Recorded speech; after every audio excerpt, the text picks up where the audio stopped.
con esas úlceras. Y algunas veces no sabemos qué hacer. Hace años que yo llegué aquí y todavía en algunos casos sigo viendo lo mismo. A la poca información que tenemos, seguimos curando a los pacientes de la misma forma. Las mismas soluciones yodadas, los mismos antisépticos, no sabemos hacer un vendaje elástico compresivo, no sabemos indicarle realmente al paciente cómo deben ser los cuidados de su herida. Yo hoy le voy a hablar de dos patologías en especial, que son las úlceras más frecuentes, que son las úlceras vasculares, tanto arteriales como venosas.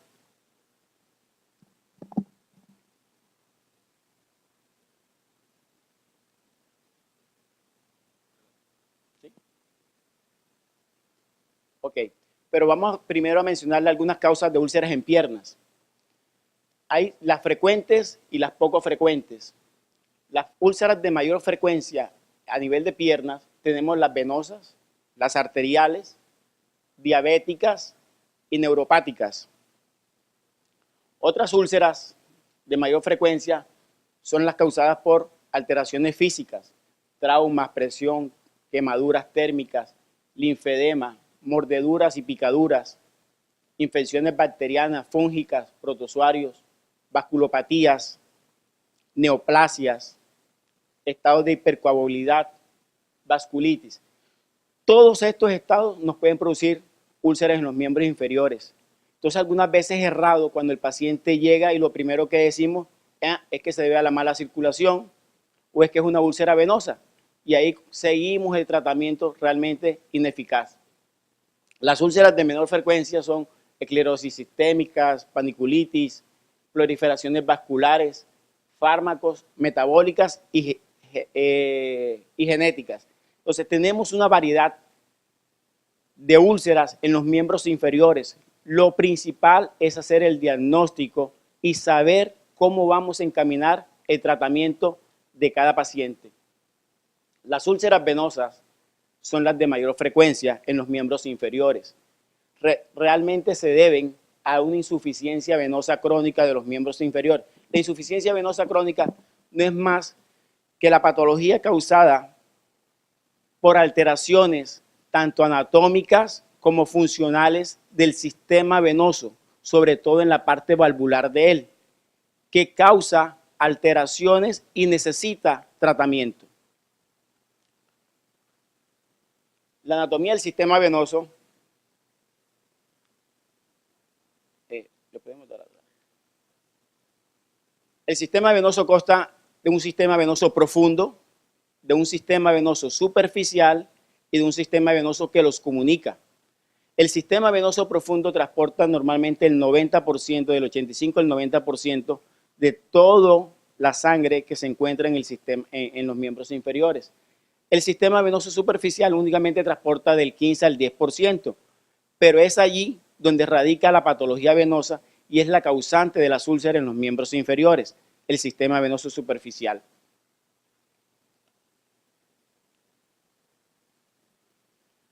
El 60% de la población general termina sufriendo en algún grado de insuficiencia venosa. Del 1 al 17% son hombres, del 1 al 40% son mujeres y hay una relación de 4 a 1, mujer-hombre. El 40% de ellos terminan sufriendo de varices, el 15% de cambios tróficos y solamente el 1% consiguen ulcerarse. Es una patología de alto impacto económico, de alto costo, donde los factores de riesgo algunas veces son los de mayor frecuencia. Tenemos genética, herencia, edad y trastornos directos sobre la pared del vaso. Los de menor asociación o menor frecuencia o frecuencia moderada encontramos que son mujeres embarazadas con obesidad y ortatismo prolongado. La de débil fuerza de asociación tenemos sedentarismo, estreñimiento, prendas ajustadas y anticonceptivos orales. Todo esto para tener en cuenta realmente cuando llega el paciente, ir encajando realmente qué patología realmente está produciendo la lesión. Entonces, la fisiopatología del sistema venoso Normalmente las bombas musculares se activan y aumenta la presión en la pared del vaso, lo que consigue transmitir el flujo sanguíneo en una dirección cefálica. Cuando hay una disfunción de estas válvulas, hay una inversión de retorno. Es decir, el sistema venoso superficial, en vez de ir en una sola dirección, hay un reflujo por la disfunción y el daño valvular. Esto ocasiona que un aumento en la presión capilar. Ese no, pasa eso.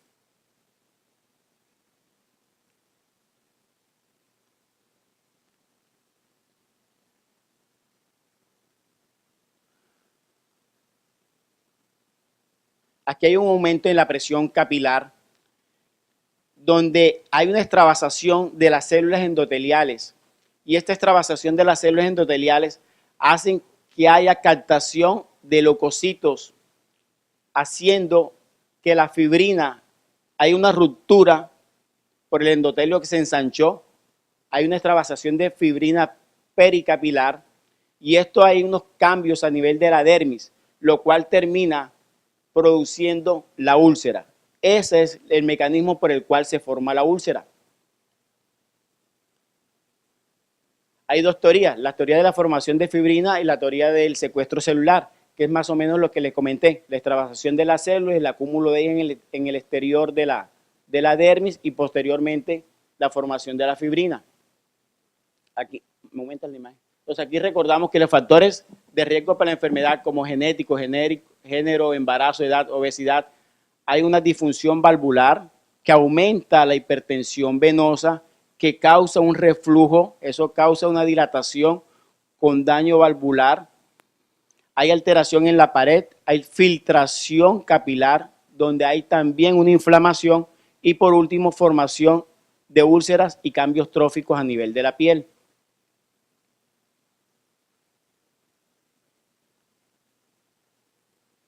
¿Cómo se hace el diagnóstico de la úlcera venosa? El diagnóstico se hace primero una historia del paciente bien realizada, conociendo cuáles son los factores de mayor, menor y moderada asociación. Con esto tenemos que irnos a unos estudios y el estudio gold estándar es el ecocolor Doppler venoso de los miembros inferiores.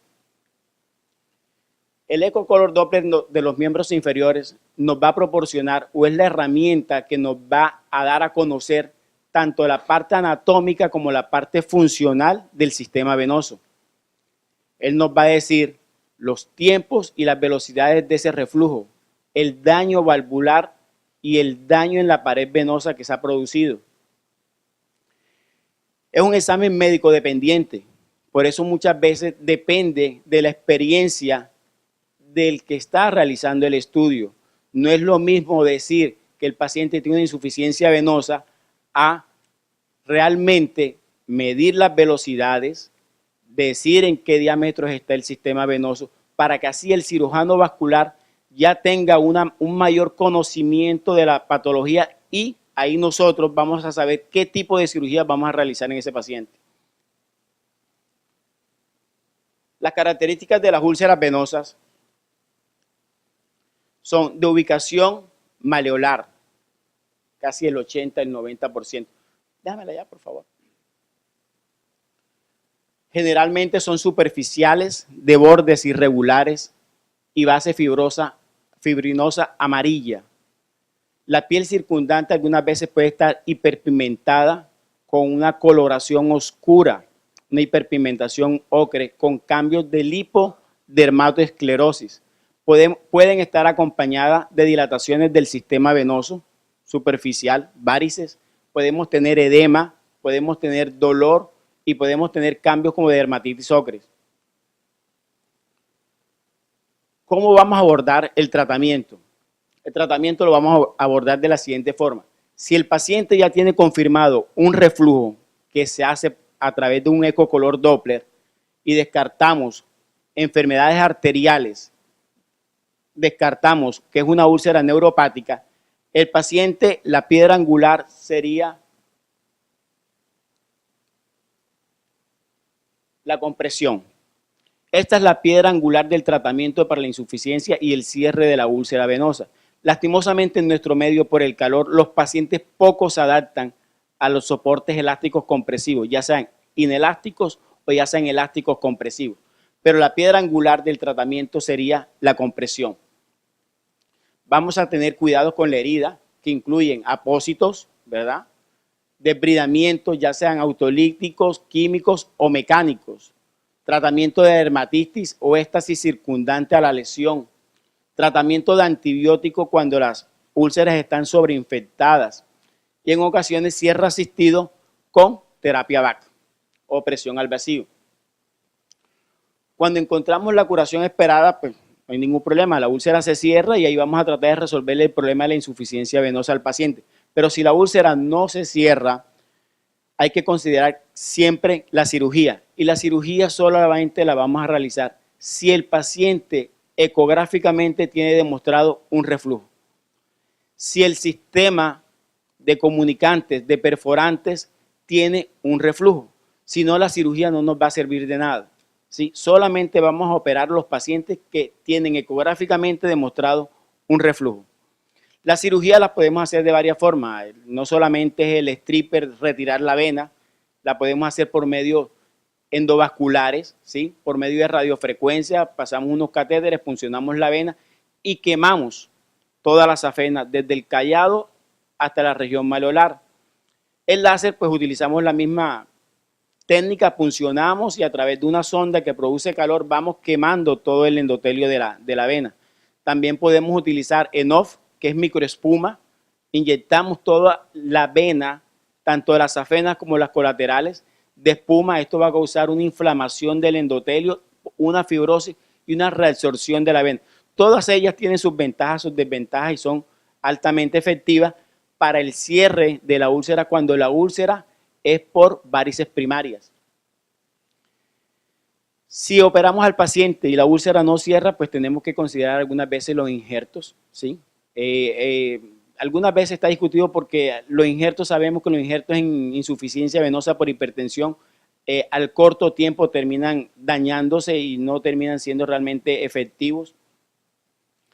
Si la úlcera no cierra, vamos a tener que reconsiderar otro tipo de diagnóstico para esa úlcera. Ya no la vamos a encaminar como una úlcera solamente venosa, sino que vamos a tener que mirar otro tipo de patologías y hacer otro tipo de pruebas, porque realmente la úlcera está siendo ocasionada por otra etiología. Entonces, esto es lo que normalmente hacemos: cuidados de la herida, lavado exhaustivo, no de la herida, sino mantenerla en un medio húmedo, no aplicar soluciones yodadas, no aplicar furacin, no aplicar agua oxigenada, que algunas veces vemos que llega la gente, está echando el agua oxigenada, furacin, y lo que estamos haciendo es quemando y retardando los procesos de cicatrización. Eso ya lo debemos de abolir de nuestras curaciones. Ese tipo de sustancias abrasivas debemos utilizarlas únicamente y en casos especiales para pieles sanas en forma de antisépticos nada más.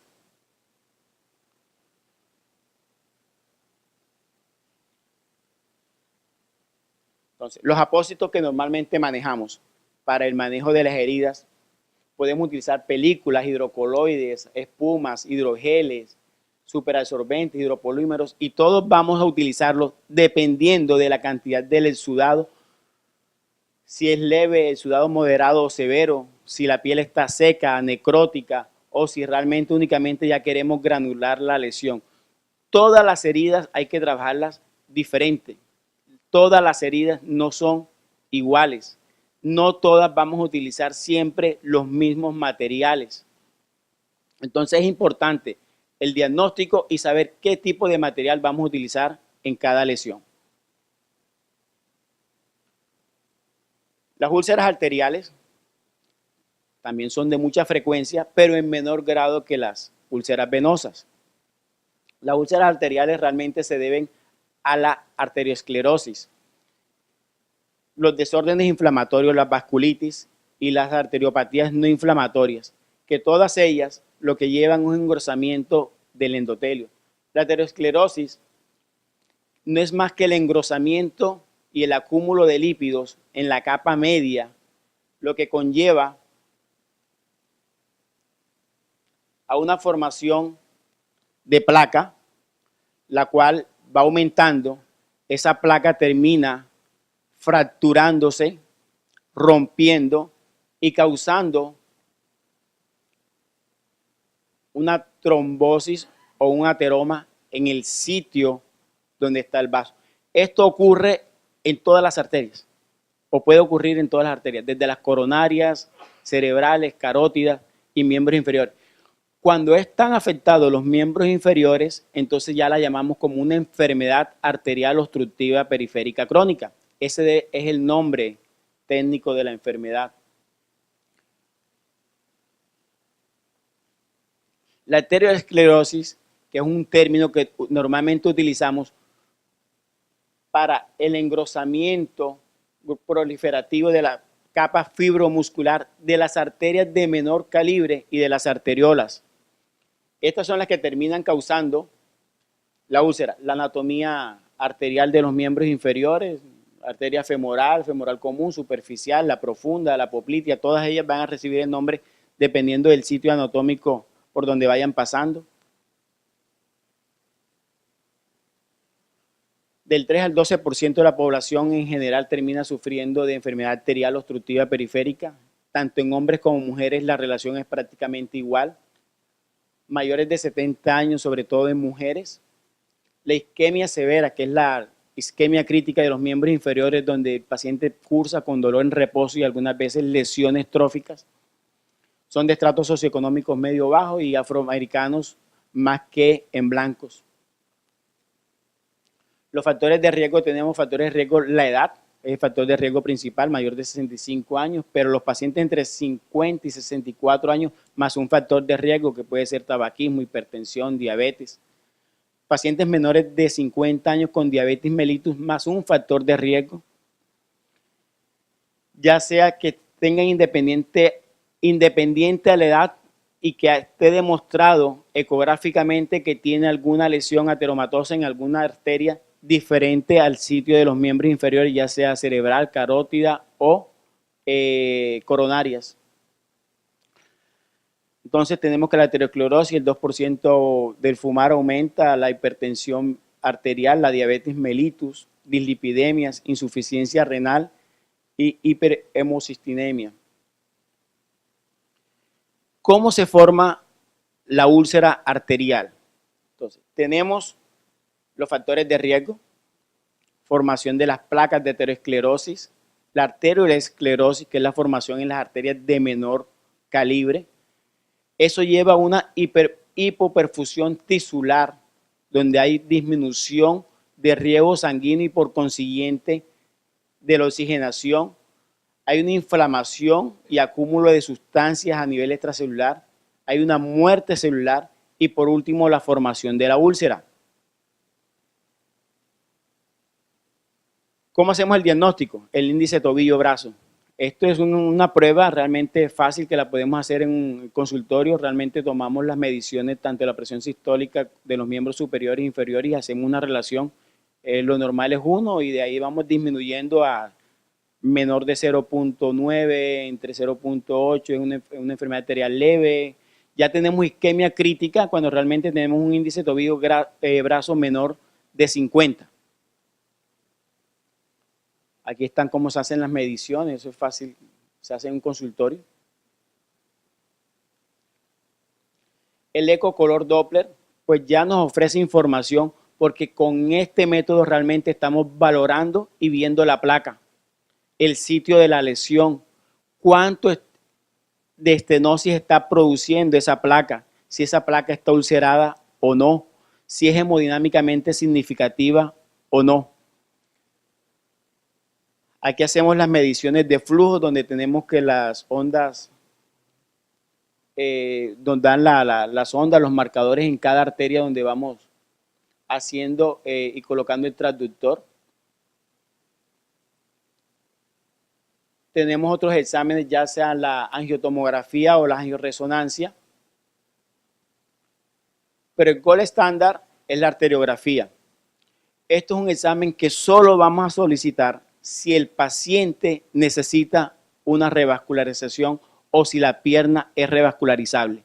Esto no es un examen que vamos a mandar como un ecocolor Doppler o estamos pensando de que tiene una enfermedad arterial y a cualquier paciente le vamos a mandar, porque esto es un examen invasivo donde necesitan medio de contraste y ya sabemos que estas pacientes ya vienen con una patología, normalmente están asociados con enfermedad renal, ya hay un grado de insuficiencia renal, entonces, y muchas veces solamente con el examen físico y un ecocolor Doppler sabemos si la extremidad es revascularizable o no. Parece, algunas veces es complicado llegar y decirle a un paciente que nada más tiene un dedito o dos deditos necróticos, mire señor, lastimosamente su pierna no se le va a salvar y usted va a terminar en una amputación porque las obstrucciones son tan altas a nivel ilíaco femoral y realmente son pacientes que la patología crónica ya ha llevado a una obstrucción total de las arterias, donde muchas veces ni siquiera le vamos a solicitar una arteriografía al paciente porque sabemos que el paciente no va a ser revascularizable. Podemos utilizar fármacos. Lo último que estamos haciendo son las prostaglandinas E2 que nos están dando buenos resultados. Hacemos ciclos de 3 semanas, 24 días, 3 ampollas, una vez al día y hemos tenido buenos resultados disminuyendo el dolor y cerrando la úlcera y tratando de llevar esa pierna un poco más de tiempo, ¿no? Dándole un poco más de chance. La arteriografía nos muestra todo el árbol del sistema arterial. Aquí estamos viendo, esta es una arteriografía limpia donde no hay obstrucciones, no hay ningún tipo, bueno, una pequeña lesión aquí, pero eso no es significativo, ¿sí? Unas lesiones que normalmente no ameritan ningún tipo de tratamiento.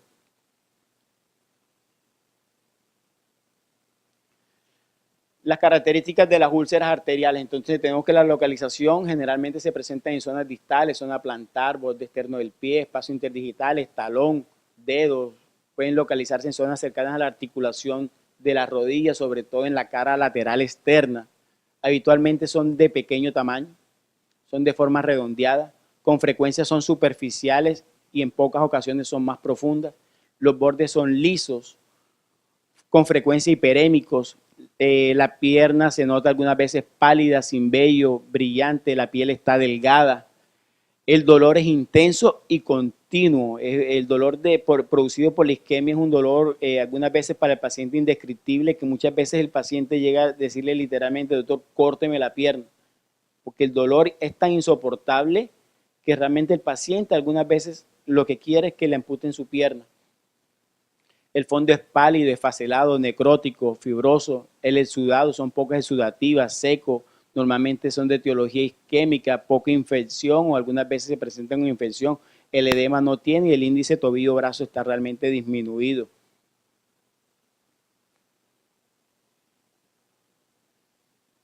Más o menos estas son las características de esa úlcera arterial. ¿Cómo vamos a abordar el tratamiento de una úlcera arterial? Normalmente si el paciente al examen físico presenta pulso o no, si el examen físico está normal o no.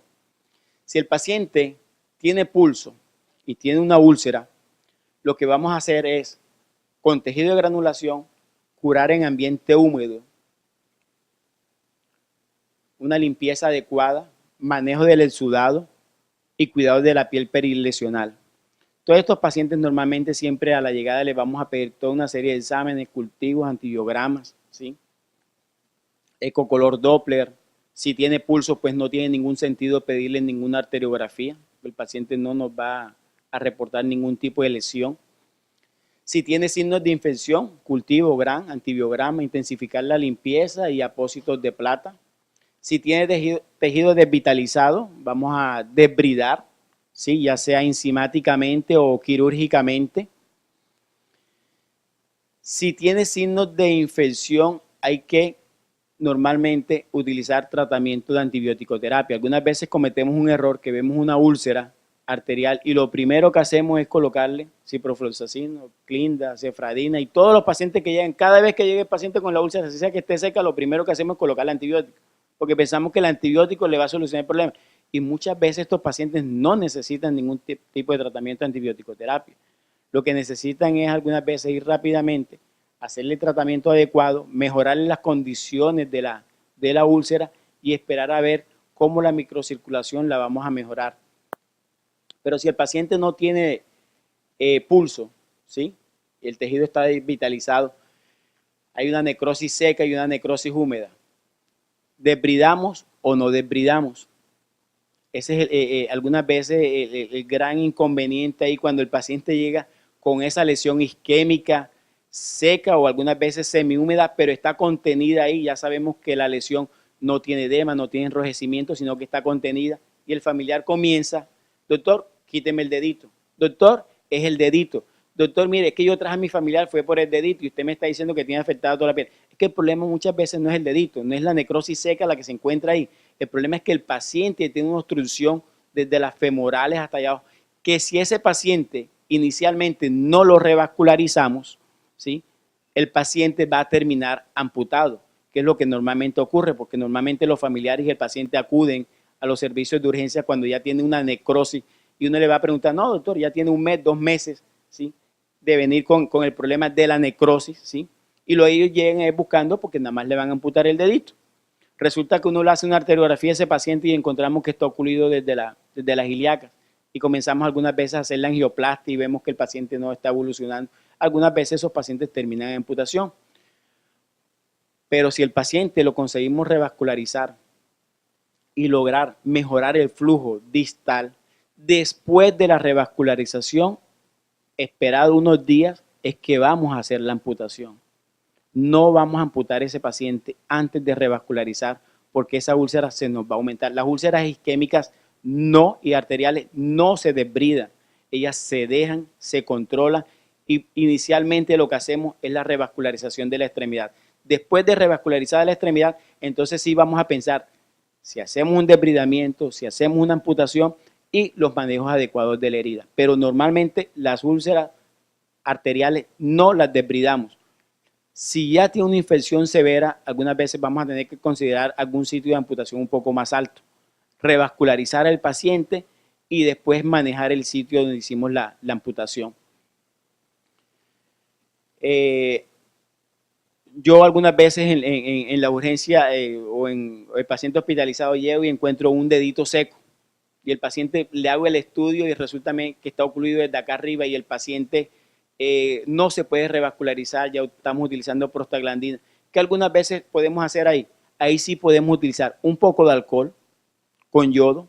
El alcohol deshidrata y seca y el yodo es un antiséptico ahí local que lo que hace es momificar el dedo. Y ese dedito no nos interesa. El paciente con el dedo, y todo el mundo, y la enfermera, y todo el mundo, el dedo. Y uno le dice, déjenlo quieto. Ese dedito se va a caer y se amputa.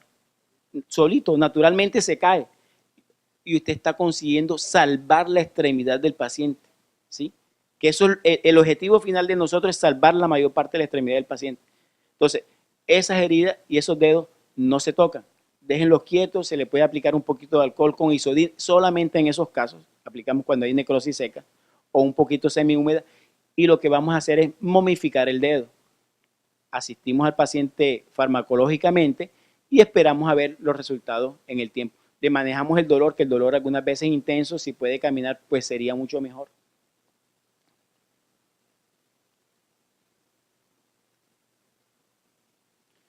Bueno, eso es lo que les quería comentar el día de hoy sobre las úlceras vasculares. Espero que le haya quedado algo de información realmente, cómo identificar y cómo establecer algún parámetro y saber cuándo la úlcera es venosa, cuándo la úlcera es arterial, qué realmente debemos hacer en una úlcera venosa, qué no debemos hacer en una úlcera arterial y ahorita el arsenal que tenemos a la mano para el manejo de heridas. Muchas gracias.